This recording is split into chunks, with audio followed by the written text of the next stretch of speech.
parang ando kami sa Vegas dati. Oh, heart rate, anak. Heart rate. Oo, yan. 77. Oh.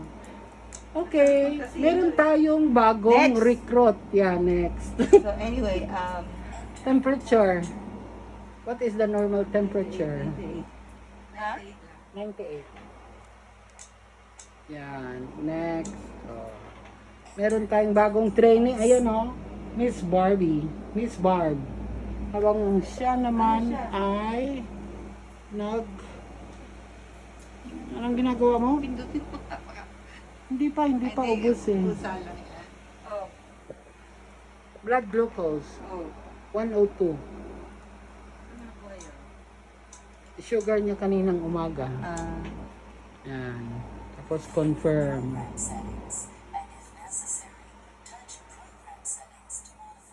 Confirm. Yan. Tingnan mo si Barbie. Talagang kinukunan niya. Tama yung ginagawa mo, Barbie. Kasi kinu-question. Notes. Oh, kinu-question ka drain bag. Ngayon na ba? No. Push mo muna yung drain bag. Baba. No. Ay, kiki. See? Yan. Tapos next. Yan. Ayan na. Okay, it's Oh, okay. you Next. have to wear that. Ito na yun, ano? Ito na yun. Anak ni Barbie. Sige Saan na. na yan? Biruin mo, kami 3 months kaming training. Ikaw, 1 hour lang. Galing. Oh, Ano? sige, next. Open front door. Yan, open. Yan, marunong na siya. Tapos yung isa rin sa likod. Dito sa taas. Si Bart. Yan siya na. Ganyan talaga ang training. Yan. Next. Yan. Sandali, baby. Okay. Upo ka lang. Yan muna. Ito muna. Tapos na siya, baby. So, ito yung ginagawa namin ngayon. Nag-manual kami kasi nilagyan niyang solution na yan ng antibiotic para pumasok doon sa katawan ni Melissa. Ayan yung catheter niya. Konektado yan doon sa tiyan niya. Alam niyo ba kung gaano ka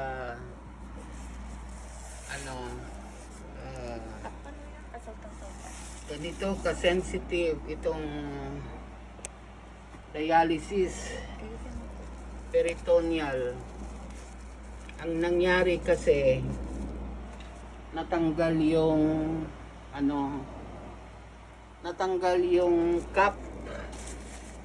cap doon sa kanyang catheter. Pag once natanggal yon, magkaroon ng infection. So pag nagkaroon ng infection, papasok doon sa loob ng kanyang katawan, then that's the time na goodbye. Pero dahil mabait ang Diyos, binabantayan si Melissa sa aming mga dasal. Kaya sa awa naman ng Diyos, we survive. Ang nangyari kasi, ano bang nangyari? Tanggal yung Cap.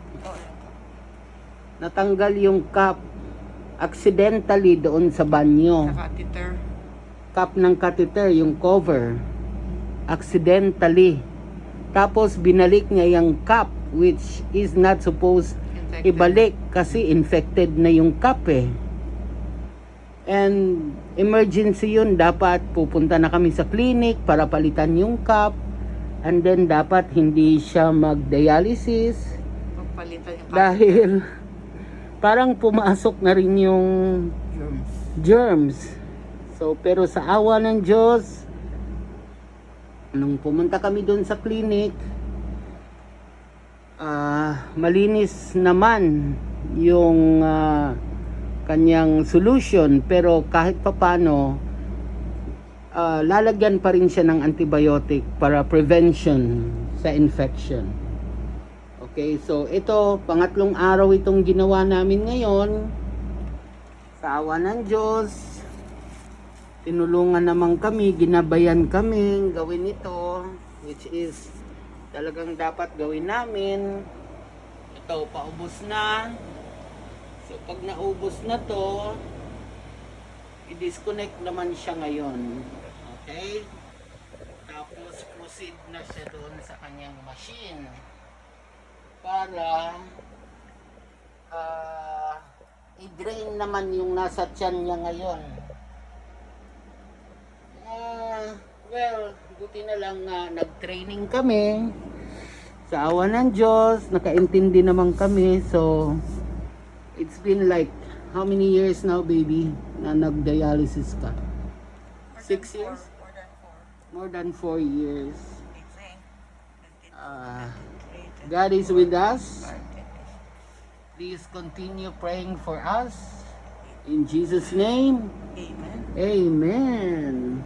Thank you, Lord.